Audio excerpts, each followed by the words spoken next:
کوئی شے دھپ سے آ کر میرے پاس ہی گری تھی۔ میں نے آنکھ کھول کر دیکھا، میرے عین سامنے ہی شریف الدین مجھے گھورتے نظر آئے، لیکن یہ سالم نہیں تھے، بلکہ صرف ان کا سر تھا جو فضا میں اڑتا ہوا میرے پاس آ گرا تھا۔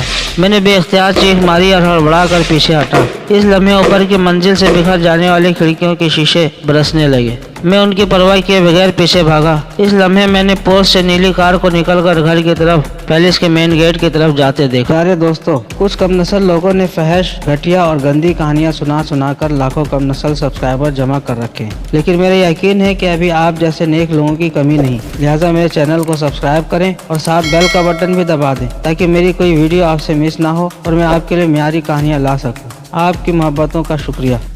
اس کی ڈرائیونگ سیٹ پر جاویر بیٹھا تھا۔ اسے روکو، میں نے چلا کر کہا، لیکن وہاں کسی کو اتنا ہوش ہی نہیں تھا۔ ملازموں میں چیخ و پکار مچی تھی۔ پیلس کے گارڈ بدحواسی میں چلے آ رہے تھے۔ میں نے ایک کو روکا، جابر کو روکو، وہ بھاگ رہا ہے۔ گارڈ نے مجھے دیکھا، یوسف بابا آپ زخمی ہیں، آپ اندر چلیں۔ جابر کو روکو، دھماکہ اسی نے کیا تھا، آپ اندر چلیے۔ گارڈ مجھے بازو سے کھینچتا ہوا بولا۔ اس نے میری بات سنی ہی نہیں تھی۔ یکدم میں نے جسم ڈھیلا چھوڑا تو گارڈ جو پوری قوت سے مجھے کھینچ رہا تھا سنبھلنے لگا اور مجھے لیے فرش پر جا گرا۔ میں نے پھرتی سے اس کی رائفل چھینی اور مین گیٹ کی طرف بھاگا۔ پورش کا راستہ طویل تھا، میں لان والا حصہ عبور کر کے بھاگ رہا تھا۔ میں دعا کر رہا تھا کہ مین گیٹ کے گارڈ اسے جانے نہ دیں، لیکن جب میں لان اور گیٹ وے کے درمیان لگی باڑ پھلانگ رہا تھا تو اس کی کار گیٹ سے باہر نکل رہی تھی۔ میں نے چلا کر کہا، اسے روکو، جانے نہ دو، مگر نیلی کار نکل چکی تھی۔ میں گیٹ کی طرف بھاگا، گارڈ اسے بند کرنے والا بٹن دبا چکے تھے۔ یہ گیٹ برقی طریقے سے کھولے اور بند کیے جاتے تھے۔ اس سے پہلے کہ گیٹ پوری طرح بند ہوتے میں ان سے باہر نکل گیا۔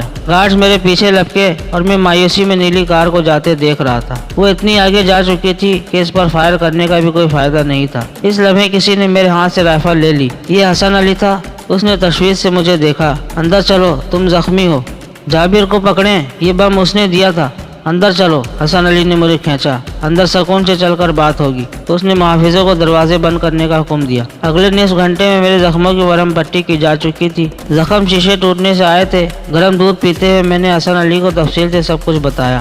تمہیں یقین ہے کہ اس نے جابر کا نام لیا تھا؟ وہ مشکوک انداز میں بولا۔ میرے یقین کو آپ گولی ماریں، یہ بتائیں کہ دھماکہ ہوتے ہی جابر کیوں نکل بھاگا؟ میں نے جھلا کر کہا۔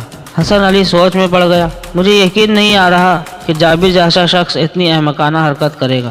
جب وقت پڑتا ہے تو جابر سے زیادہ عقل مند لوگ اس سے زیادہ احمقانہ حرکتیں کر جاتے ہیں۔ مجھے پہلے ہی اس پر شک تھا۔ تم سچ کہہ رہے ہو استاد محترم، میں نے طنز کیا۔ آپ اتنے بھولے نہ بنیں، مجھے معلوم ہے آپ کو بھی اس پر شک ہے، مگر ثبوت نہ ہونے کے باعث کے خلاف کچھ نہیں کر سکتے۔ اس نے اس طرح فرار ہو کر اپنے پیروں پر کلہاڑی ماری ہے۔ اس کے خلاف واحد گواہ یعنی شریف الدین تو اس حادثے میں ہلاک ہو چکا ہے، اسے اس بارے میں کچھ معلوم نہیں ہے۔ میں نے نفی میں سر ہلایا۔ لان میں دھماکہ ہونے اور مجھے زندہ پا کر اسے یہی شک ہوگا کہ شریف الدین بھی بچ گئے ہیں اور اس نے بھاگ نکلنے میں عافیت سمجھی ہوگی۔ اگر اسے معلوم ہو گیا کہ شریف الدین مر چکا ہے تو وہ واپس آ جائے گا، حسن علی نے کہا۔ اسے معلوم نہیں ہونا چاہیے۔